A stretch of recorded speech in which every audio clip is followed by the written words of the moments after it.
सुप्रभातम। मेरी प्रातस्मरणीय सुमाता भुवनेश्वरी देवी कुछ ऐसे उदात्त गुणों की जीवंत प्रतिमूर्ति थी जो चिरकाल से भारतीय संस्कृति के आधार स्तंभ बने हुए हैं। सुसंपन्न उच्च कुल की इकलौती कन्या मेरी माता ने मात्र 10 वर्ष की उम्र में विश्वनाथ दत्त की सहधर्मचारिणी के रूप में दत्त प्रासाद में प्रवेश किया। मेरे पिता कलकत्ता हाईकोर्ट के प्रसिद्ध वकील थे। विश्वनाथ दत्त के अर्थार्जन से संपूर्ण गृह व्यय का वहन होता था, किंतु कालांतर में परिस्थितियां कुछ ऐसी बनी कि मेरी माता को आवश्यक अन्न एवं वस्त्र के अभाव में गुजारा करना पड़ा। मनु कहते हैं, आर्य वही है जिसका जन्म प्रार्थनाओं के फलस्वरूप हुआ हो। बाबा विश्वनाथ की कृपा का स्मरण रखकर मेरा नाम वीरेश्वर रखा गया। घर में मुझे बिले ही कहते थे। मैं बहुत उद्यमी और शरारती था। मेरी शरारत कम करने के लिए माता सर पर शिव शिव कहकर जल डाल देती। माता कहती थी, मैंने पुत्र के लिए प्रार्थना की, लेकिन बाबा भोलेनाथ ने मुझे अपना एक भूत भेज दिया। तब कहीं जाकर मैं शांत होता।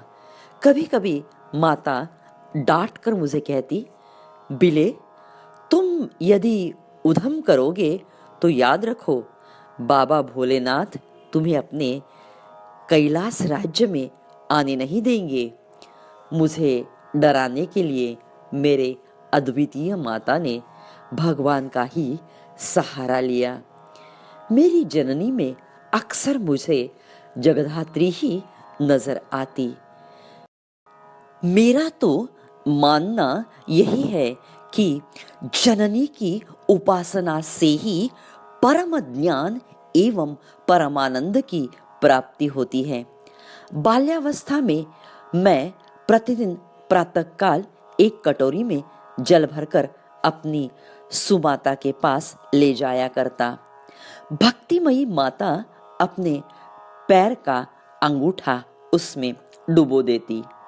हम सभी भाई बहन उस चरणामृत का बड़े श्रद्धापूर्वक पान करते। बचपन से ही मुझे घोड़ा गाड़ी में बैठकर सैर करने में विशेष आनंद आता। घर के सामने से जाने वाली हर घोड़ा गाड़ी को मैं बड़े गौर से देखा करता। एक दिन मेरे पिताश्री ने मुझे पूछा, नरेन, तुम बड़े होकर क्या बनना चाहते हो? मैं तो कोचमन ही बनूंगा। सारथी बड़े कुशलता पूर्वक घोड़ों का लगाम नियंत्रित करते हैं। यह सुनते ही मेरे माताश्री ने स्नेहपूर्वक मुझे दीवान कक्ष में लाया, जहां युगंधर श्री कृष्ण अपने प्रिय मित्र अर्जुन को युद्ध भूमि में सारथ्य करते समय गीता बता रहे थे। यह चित्र लगा था। भुवनेश्वरी देवी ने मुझे कहा, नरेन, तुम सारथी बनना चाहते हो ना? तो इस भगवान श्री कृष्ण की तरह विश्व के ज्ञान प्रदाता बनो। मेरे अनेक सुप्त गुणों की अभिव्यक्ति का सारा श्रेय मेरे माता का ही है। सुरीले कंठ का वरदान उन्हें मिला था। उन्हें अनेक बांग्ला भजन मुखोद्गत थे। शुद्ध चारित्र की आस जगाने वाली माता से मैंने एक बार शिकायत की, मागो, मेरा उत्तर सही रहने के बावजूद भी भूगोल शिक्षक ने मुझे निर्दयतापूर्वक छड़ी से मारा। मुझे समझाते हुए माँ ने कहा, नरेन, यदि तुम्हारी बात सच है तो तुम बाकी लोग क्या कहते हैं यह क्यों सोचते हो? हमेशा याद रखना, परिणामों की परवाह किए बिना सत्य के मार्ग पर सुप्रतिष्ठित ही रहना। जीवन में चाहे कितने भी दुख एवं कष्ट क्यों न झेलने पड़े, नैतिक आदर्शों से कभी भी विचलित ना होना। सचमुच मेरे आचार विचारों को उचित दिशा देने वाली माता श्री का मैं चिर ऋणी हूं।